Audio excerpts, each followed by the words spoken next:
President William Ruto has led the nation in the mourning of the passing of Pope Francis at the age of 88, whom the Vatican announced died this morning after having recently survived a serious bout of double pneumonia.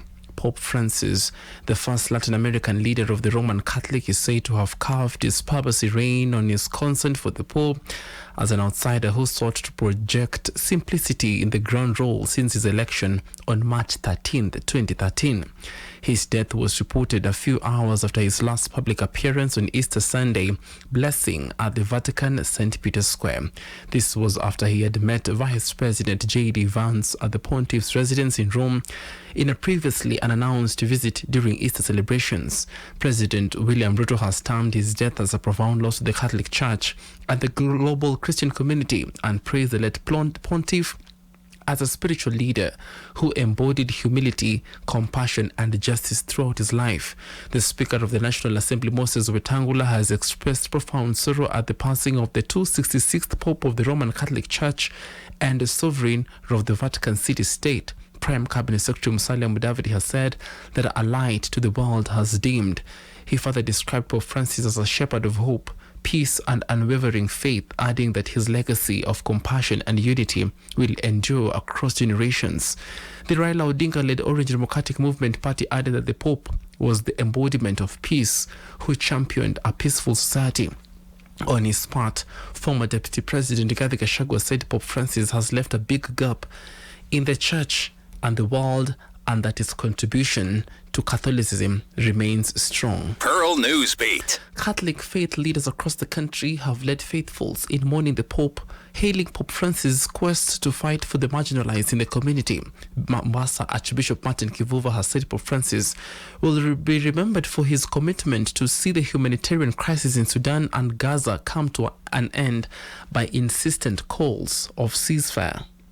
Kwa kweli ni kwa misimamo yake na kwa shughuli ambazo aliweza kufanya na kanisa, ni kwamba ameweza kusambaza imani na kuonyesha kwamba kanisa Katoliki ni inapokea yoyote yule, wowote wale, na zaidi aliweza kutetea haki na kusinikiza hali za kuleta amani katika sehemu nyingi. Umemwona Sudan, tumemwona nchi ambazo ni zinapigana majuzi hapa juzi. Nia yake kwa watu wa Gaza na watu wa Ukraine kwamba vita visitishwe, waache vita.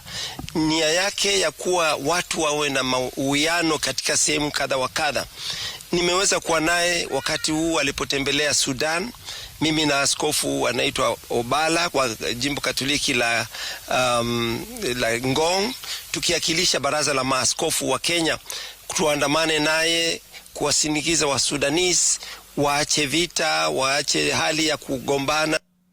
In Nakuru, or rather Nakuru-based Bishop Cleopas Oseso has urged believers to embody the work of the Pope in their daily lives and live in the hope of eternal life. Watu wanapitia mambo mengi, kuna janga mengi ambayo yanafanyika ulimwenguni, kuna hisia tofauti, kuna vita sehemu mbalimbali, kuna mambo hata ya ufisadi ambayo aliyazungumzia sana. Hata alipokuja hapa kwetu alisema ufisadi ni kama kansa, na alisisitiza tuweze kupigana na ufisadi kwa sababu itamaliza nchi na itatumaliza sisi.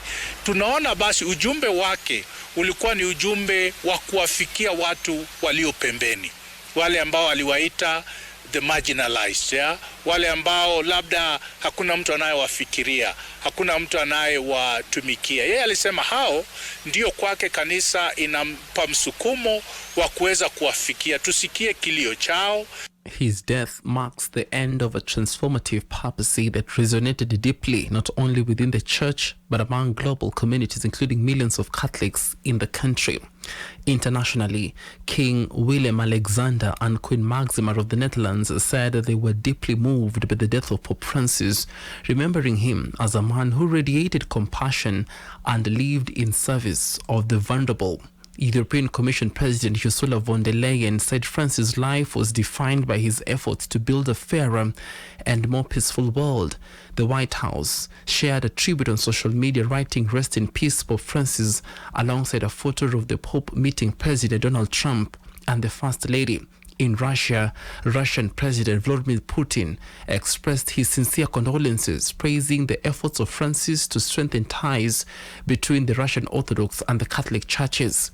In India, Indian Prime Minister Narendra Modi said Pope Francis will always be remembered as a beacon of compassion, humility, and spiritual courage by millions across the world.